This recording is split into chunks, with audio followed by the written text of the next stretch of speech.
Things just took a shocking turn for the New York Mets as Jeff Passan has dropped a bombshell regarding their plans and their interest in one of the best free agents in baseball right now. And on top of that, this will have a ripple effect for the Mets going forwards, showing a change of initial plans and also showing a different direction for this team that will lead to a domino effect where we will see multiple different free agency moves happen and also the Mets likely making subsequent trades on top of this, guys. So there's a lot to go over on this situation, but before we jump into it, if you're part of that 70% that's not subscribed to Mets Digest, make sure to go ahead and subscribe so you don't miss a single New York Mets update, because we got videos coming out every single day going over the New York Mets and everything that's happening in the offseason. I know that I haven't made some videos over the last 2-3 days.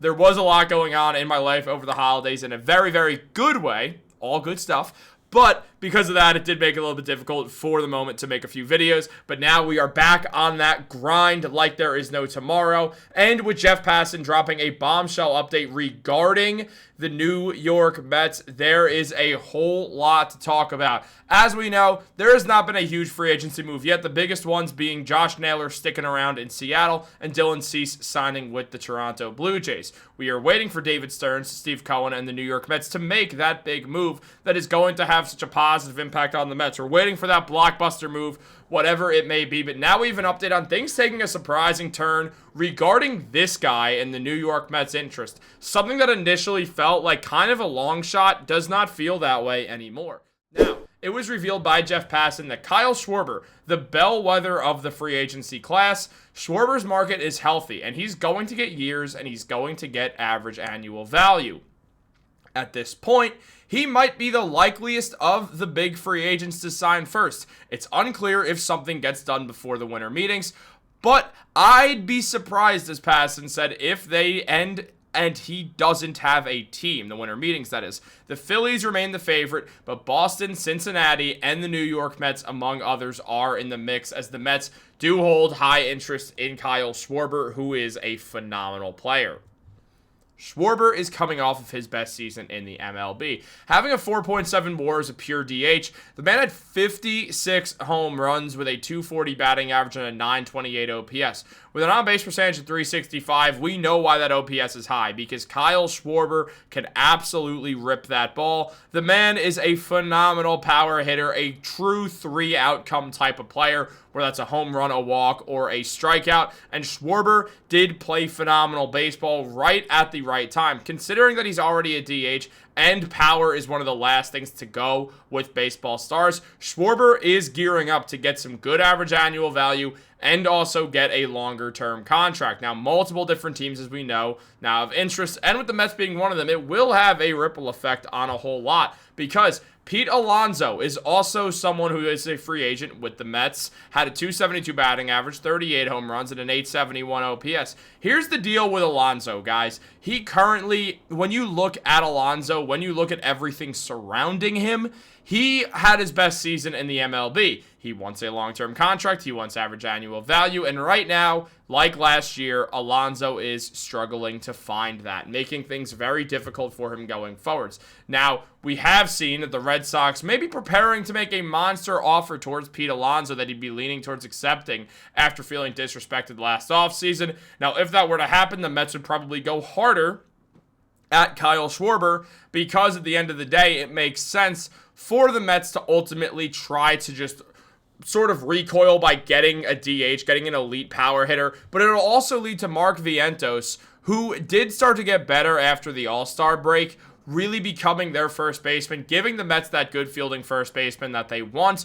On top of that, it could also mean Vientos could likely get traded as well, but I don't think Schwarber would be playing first base. They don't want him in the field. The Mets want great fielding. That's why they traded for Marcus Semien. It's the whole run prevention situation that David Stearns has been talking about for years now. And Alonso being a poor fielding first baseman, it does make sense to move Vientos there. Now, can he hit well enough to be a first baseman? That's going to be the question that'll have to get answered throughout a full season of baseball, or at least through enough of a stretch where if they're going to need to make a move, they can then make a move later on, and that would make some sense.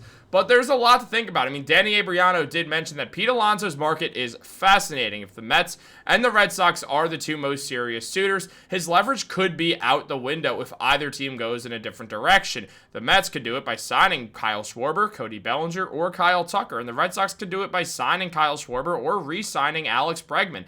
And yeah, look, Bregman right now is a third baseman for sure, but there's a world where he moves to first base sooner rather than later based off the injuries throughout his career. It would not be that shocking to see that ultimately happen.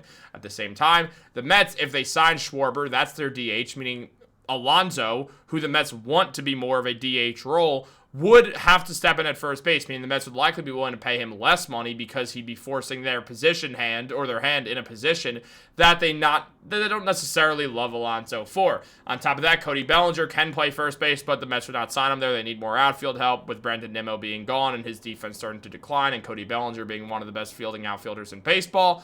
Obviously, Bellinger, or almost certainly Bellinger, would be stepping into center field unless Carson Bench were to make the opening day roster as the Mets starting center fielder, or the Mets were to make some trade along the lines of Byron Buxton where he would become their center fielder. And I do have a video coming out on that very soon, so make sure to stay tuned for that. While also Kyle Tucker, if the Mets were to sign him, he'd go into the outfield, of course, but still that'd be a massive contract that would certainly have a big impact on if they're going to be willing to pay Alonso, someone who they're on the fence about paying, and then also when they have a great power bat next to Juan Soto already and Kyle Tucker, the need for Alonso really starts to shrink. If this all happens, what necessarily does happen with Pete Alonso? It's a real question that would be tough to answer, and it would likely mean that he's not going to be on the Mets anymore, which would be weird to think about. Now, we look at the top guys for average annual value and what they're projected as, who are available. Kyle Tucker is the only $40 million player, while Framber Valdez, who the Mets have been connected to time and time again, especially with news that Tarek Skubal feels unlikely to be moved,